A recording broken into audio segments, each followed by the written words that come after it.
Hi, my name is Steve Rahi. I am a Premier Field Engineer specializing in System Center Technologies. Today's discussion will be part 12 of an ongoing series talking about Operating System Deployment and Configuration Manager 2012. For today's discussion, want to turn our attention to talking about the ADK specifically and the tools inside the ADK that OSD leverages for doing the kinds of things that it does.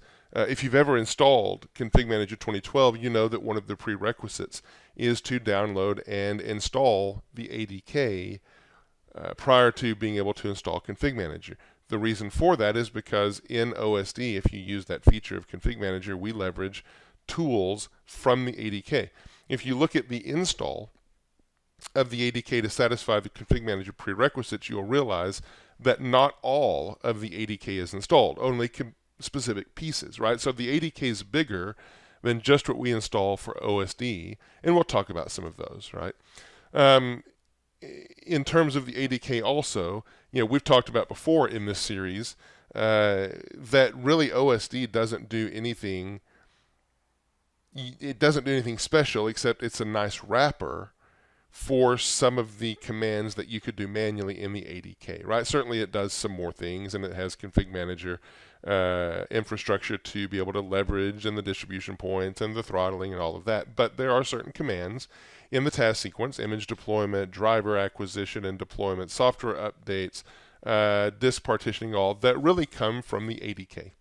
And we'll look at that, and that's why I want to look at it, because it's interesting, right? So this is the agenda. Want to talk through these things. What is the ADK? Why discuss the ADK? All roads kind of lead to the ADK, right? Components of the ADK and so on, right? So let's start. So what is really the ADK?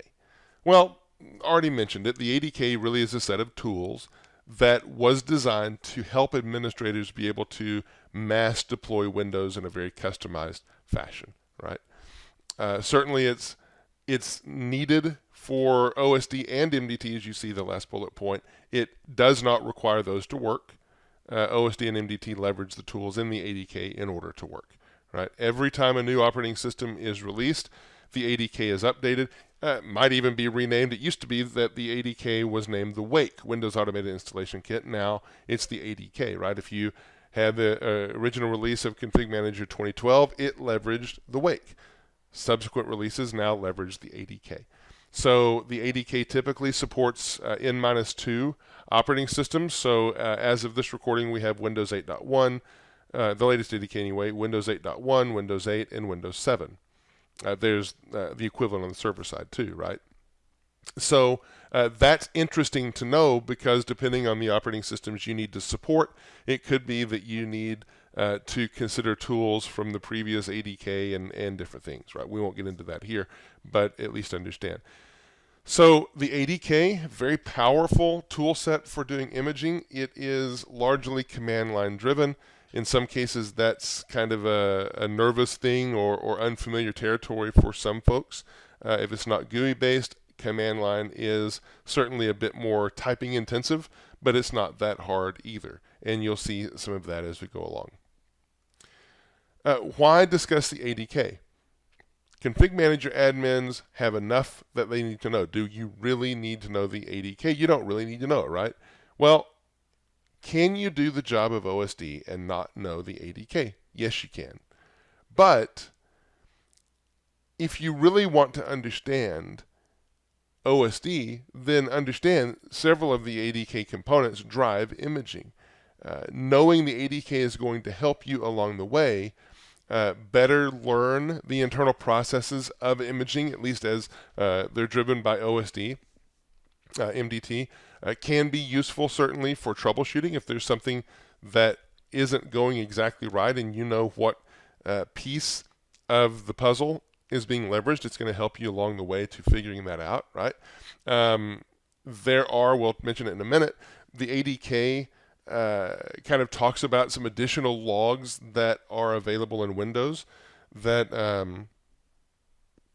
you can leverage to further pull the covers back on imaging. Typically when we think about troubleshooting in OSD, we think about the SMSTS log, and that's certainly a valid thing to pull out because that's where a lot of our detail is kept. But that's not the only log that's of interest for imaging. And we can, we'll talk about, I'll show you at least the other logs, some of them that can be used. Right. Knowing the ADK is going to allow for additional flexibility during imaging. I have said it before. The task sequence provides you some steps that are conveniences. There is no requirement that you use our steps. If you want to build your own custom step for formatting and partitioning, that's fine. Go do it. There are reasons to do it in some cases, right, to give you more flexibility. If you want to build your own steps for USMT, that's fine. Go do it. Very reasonable in some circumstances. But if you don't understand the underlying tool set, it's harder to do, right? All right. Also, knowing the ADK is going to raise your awareness of the additional tools capabilities beyond those leveraged by OSD. Right? There are other tools there that can be valuable in other situations. So all roads lead to the ADK. That's not really a slide on its own, but it kind of points here that the OSD does use the ADK extensively for what it does. Without the ADK, we could not do imaging. Well, we could do imaging, but probably not in the form it is today. We would have to write our own tool set to do it. So these are the components that OSD leverages for imaging. So certainly Windows PE. Windows PE, we have seen, is the entry point for imaging. Windows PE is provided by the ADK. The Windows PE in the ADK looks different than what you will see in ConfigMgr, mainly because, or totally because, ConfigMgr wraps or adds some things to it that gives you kind of a different looking wrapper, but it's the same PE. DISM. So DISM you'll see me use extensively in some demos coming up. That is the piece used for image deployment in ConfigMgr 2012. There's another tool that has been used previously, ImageX. You can still use that if you want for image deployment, but DISM is the new tool, image deployment. DISM's for driver injection, DISM for software updates, DISM for registry addition, software, packaging, and so on, right? USMT for user state manipulation is part of the ADK.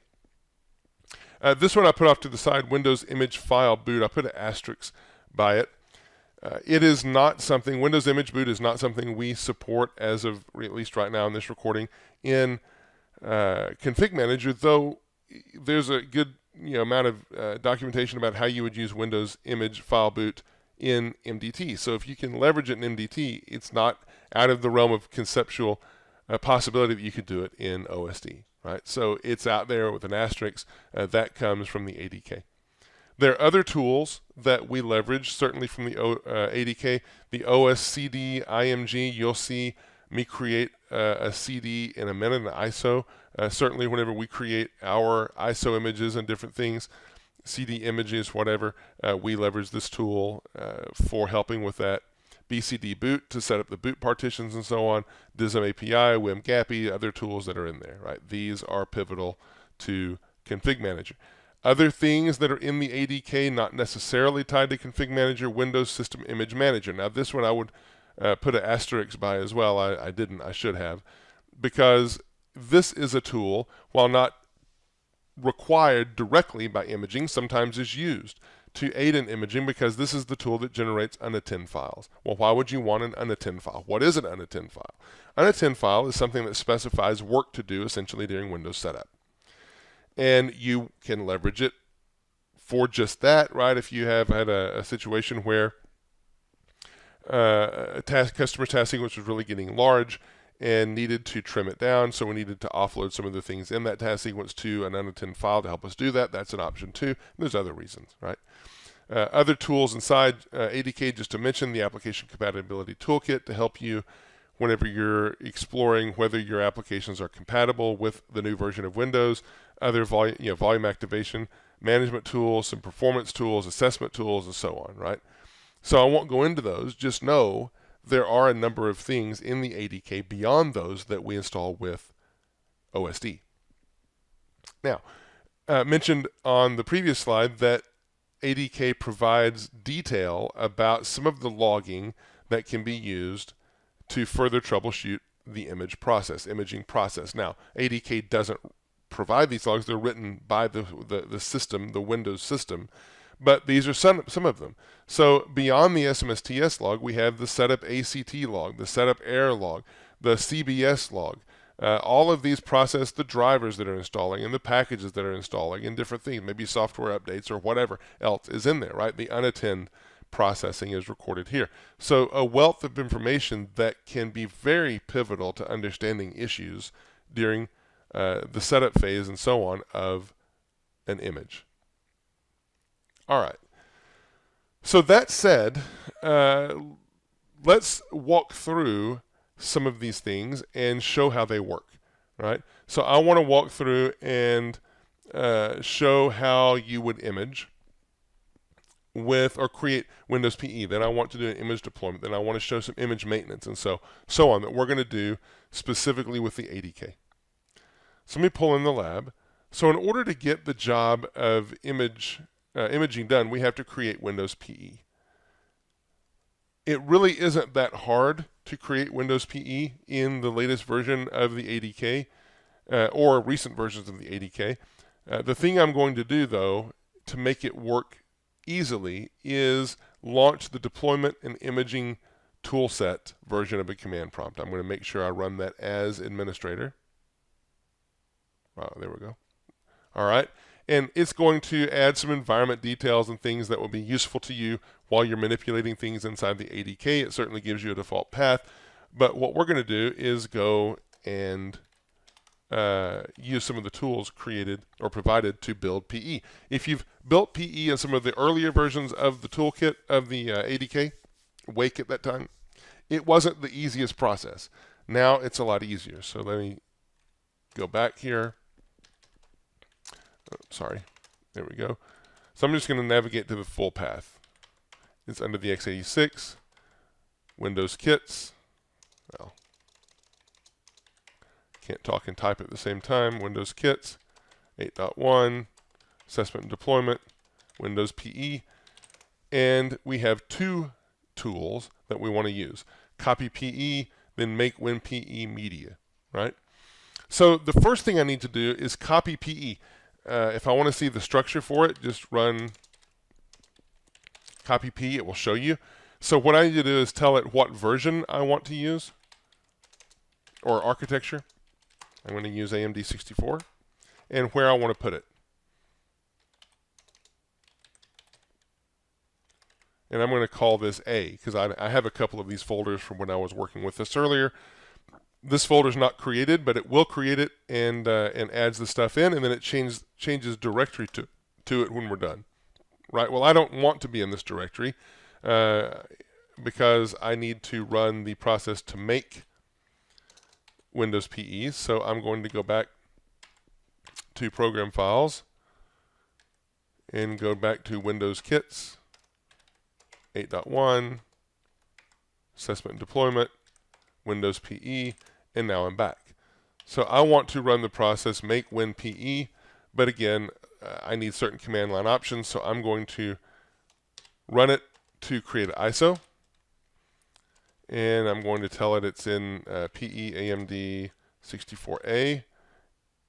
I need a backslash. And I'm going to, that's my source directory, and my destination will be the same, but this time I want to create just the ISO. I'm going to tell it what ISO to create, what the name is. Okay, so now it's creating the ISO, and as easy as that, I have an ISO file that I could then burn to a DVD, burn to a CD, whatever.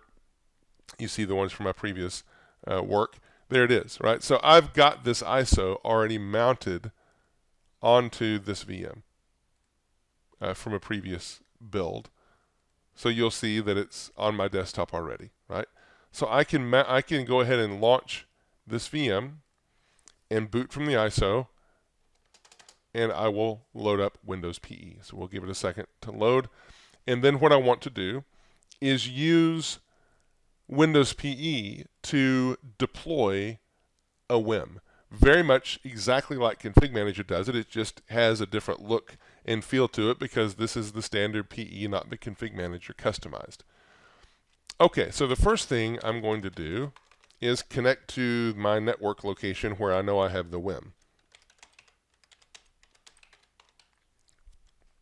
And I'm going to go ahead and, just for typing convenience, and connect all the way down to Windows 8 image.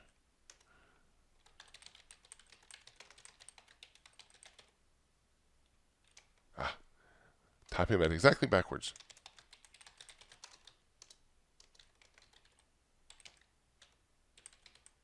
Come on. There. All right, so now we're connected to the Z drive. All right, so I'm going to do a directory here just to make sure I remember the names. And well, first of all, before I do anything, before I deploy my image, I need to partition and format the disk, right? That's something that maybe you don't even much think about because you configure it in the UI, let it do its thing, and off we go, right? But there's work that happens behind the scenes, a nifty little tool called diskpart that we will use here. Go back to X, right? That helps me format and partition the disk. So I'm treating this as bare metal, so I want to get rid of anything that was on the disk. So I'm going to select disk 0, because there's only one disk here. And then I want to clean it. That's going to get rid of anything that was there. And then I want to create a few partitions. I need to probably not talk while I type so I don't make too many typos. I'm going to give it a size of 3000 and an ID of 27. Now that I created it, I'm going to format it.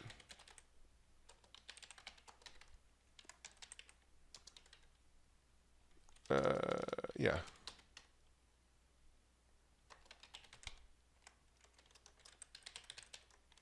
Okay, so I'm formatting it, and once I get done, I'm going to assign letter equals. So assign the drive letter. All right, now I'm going to create a couple more volumes. This has the nice up arrow feature, so I can go back and do that. I'm going to give it the size of the next partition, the size of 300. Then I'm going to format that partition again. But this time I'm going to give it the label of system. All right. And then I'm going to assign it a drive letter of S. And then finally, I'm going to mark this particular partition as active. And then finally, I'm going to go back and create a third partition, which gives it, I don't specify size, so it gives it the rest of the disk. And then I'm going to go through and format that one and call it Windows. And then finally make it assign the drive letter C. Good enough. So with that done, I'm finished with diskpart. All right, now I can go and apply my image from there. So to do that, I'm still at the same place. I'm just going to I need to go back to my Z drive just so I know what everything's typed, just to make sure. And now I'm going to apply my image using DISM. So DISM is one of those tools I mentioned a second ago. It is used to apply the image. You could also use ImageX, but this is the newer one. And I'm going to use it. So I am simply going to use the switch apply image, tell it where it is, and I know this one's called in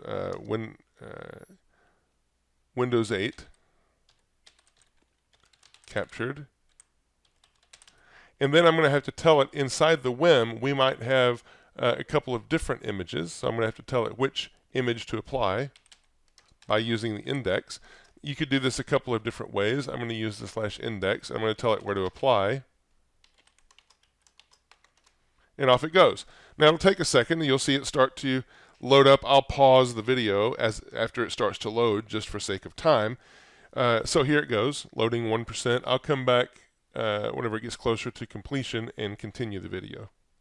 All right, so we're getting close to having the image fully applied. I went ahead and started again from this point because once we hit the late 80%, the 90%, it should wrap up very, very quickly.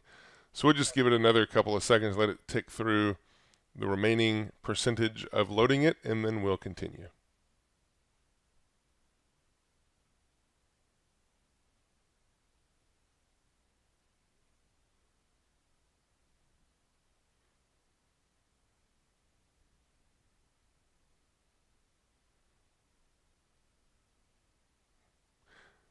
All right, it should zip right on through here very quickly. There we go. All right. So now that we've got that loaded, right, if we look at the disk, then we should see, in fact, that it's been expanded. And there it is, right? So complete tangent here.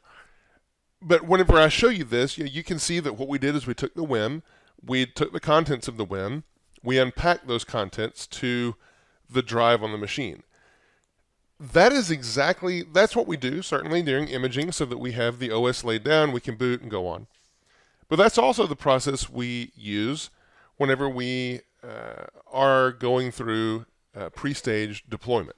And I just want to point that out because pre-stage deployment is kind of a two-step process. The first process is actually to create a WIM that contains the image you want to deploy and some additional details that will help ConfigMgr know that the data is already on the disk. So basically, you'll take this WIM that you create that's pre-staged, that has the OS, it has other software in it that you select during the wizard, use a task sequence to, very basic task sequence, can be as small as 3 steps, to basically apply that WIM as a data file and then turn the machine off.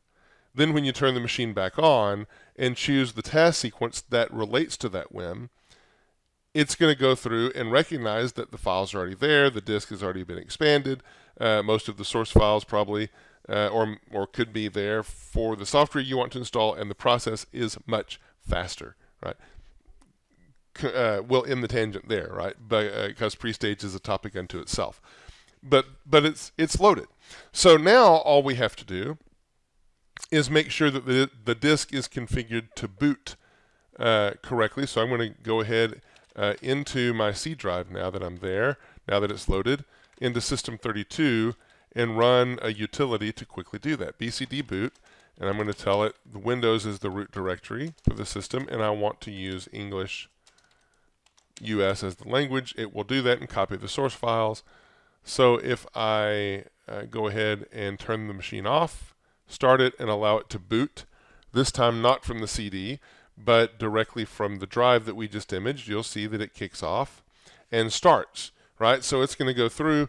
If you watch this long enough, you'll see it go through and specialize the devices, go back and reboot again, and then come up to a licensing screen, which I won't sit here and wait for. In fact, I'll just go ahead and turn this off because you see that it is, in fact, booting. But that is the process of deploying an image, creating PE and so on, simply by using the ADK tools. All right, now I'm going to go through the process now of showing how you can specialize an image. Right, once you have a WIM, or manage an image, I should say. Once you have the WIM created, there will be things that you might want to do to it offline. You might not want to have to load it all the way back up and add the contents to it. Maybe you want to do that without going to a lot of effort, and certainly the tools that are in the ADK help you with that, right? So in this case, I already have the WIM. It's the WIM I just deployed. I have it stored on my server, so I'm going to just go ahead and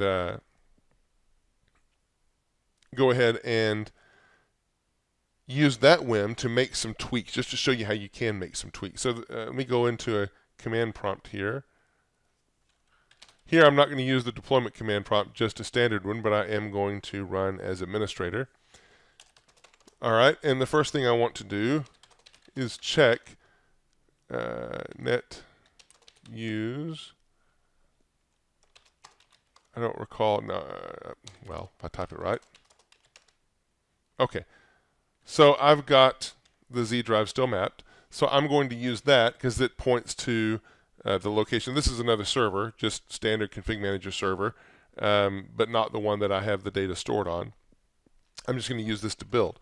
So I'm first going to show you how you can get the information about the WIM. So you noticed in the first time I did it that I used an index. You don't have to use an index. You can use a name as well. But either way, you have to use something that identifies which particular image inside the WIM that you want to manipulate. Easy enough to figure that out. You just use dism get wiminfo, and then tell it what wim file you want to use. In this case, I'm going to use my z colon, because that's what I map to.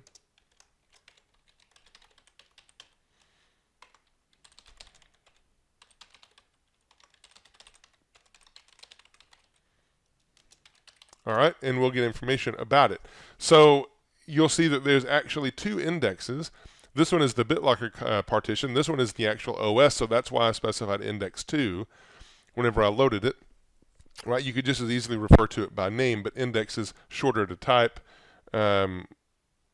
Index with the number is shorter to type than name with the full name. So I'll just use that. So what I want to do is take this wim and mount it to a directory where I can work with it, right?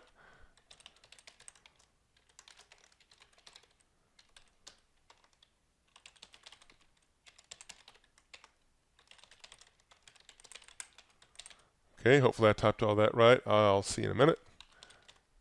I'm going to call it index 2. The mount directory is going to be, and I must have made a mistake.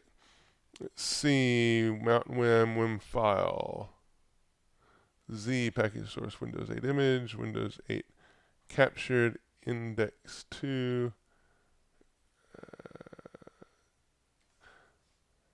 Let's see, I thought I had that directory in existence. Let's see if I do.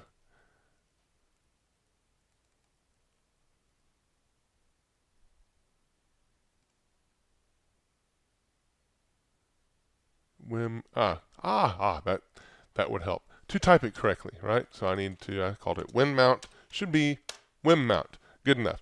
So that's going to take a second to load. It's very much the same process as kind of laying the contents down like you saw during imaging. In fact, you see the wim being unpacked right now. You'll see it jump ahead, add a few more files here once we start to get the progress bar. So like before, there come the files. So like before, I'll go ahead and pause this and come back in when we're close to having it expanded. All right, and so very close to being done now, and we should have it finished very shortly, and then we'll show a couple of other things. What I want to run through once we get it mounted is just demonstrating how we can use DISM to inject some drivers, do a software update installation, although I will tell you the software update installation demo won't actually work because the file that I included isn't really valid for this particular system, but nevertheless you'll see how you can do it. And then also I want to do a registry addition, which is interesting. So now that we're done, come on. All right, good. So now that we're done and it's mounted, right, you can see it mounted below. What I'm going to do is use DISM to add a driver. So I'm going to use a command line to do that. So let's see, DISM slash, let's see, DISM, sorry. Yeah, sorry, I got lost on my other documentation here. DISM slash mount wim. I'm sorry.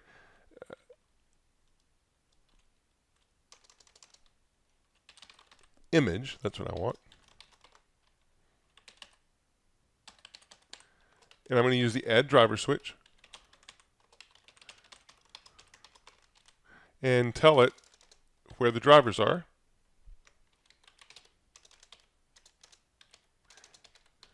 If I can type right. All right, and I could either do an individual driver, or I could do what often you will probably do, adding drivers to ConfigMgr, and just point it to a top-level folder and have it recurse through. So I'll let this start. You'll see there's something like 65 drivers that it could load. I'll short-circuit it between. What did I do? Oh, what did I do? What did I do? Oh, I know what I did. It shouldn't be driver. It's driver, and let it recurse through and short circuit it before it gets done because I don't want to wait for it to try to run through all 65, but it will at least get started, and it would go through and inject all of them. Then Windows Setup would handle it whenever it booted up, right? So I'll go ahead and stop it there. Now, another thing I could do is use DISM to add a package. So a package in this case being a software update. Now, I mentioned that the software update is one that I know won't work here, but at least you'll get to see the idea. All right, and then tell it where the package is.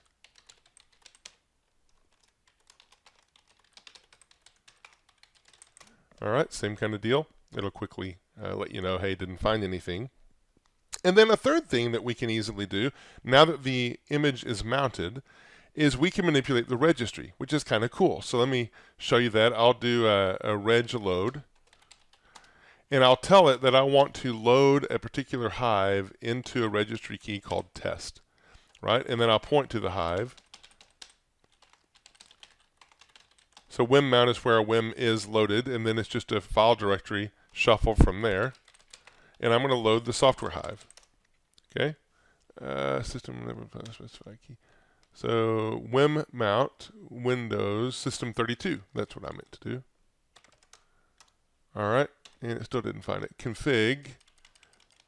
That typing keeps biting me here. Config. There we go. And if I load regedit, now you see that I've expanded to local machine. Here's test, and I in fact have that registry live, open for editing, so on. Right, so I could make a change here. Once I'm done, I would simply say reg unload. HQ local machine test. Reg unload. HQLM test, that should be right. What did I do wrong?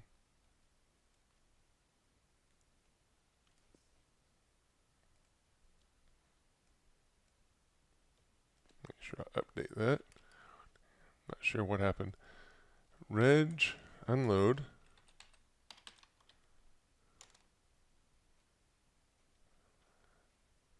Oh, you know what? Okay, hang on a minute. Let me pause the video. I think I didn't launch as administrative this time when I launched the command prompt. One moment.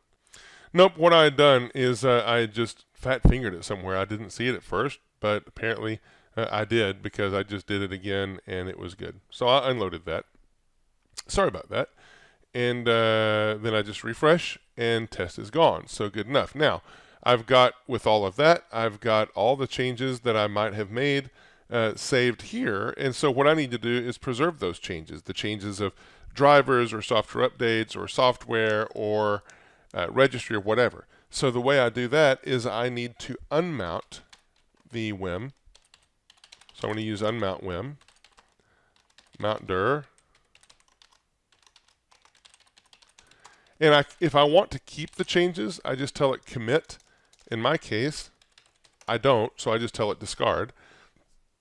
And it goes through and it discards the changes. Now you'll see it start to close itself up here. Yeah, the files are going away. So we're good. So I'll go ahead and take this out of the picture, and I want to go into my lab and do one more thing. All right.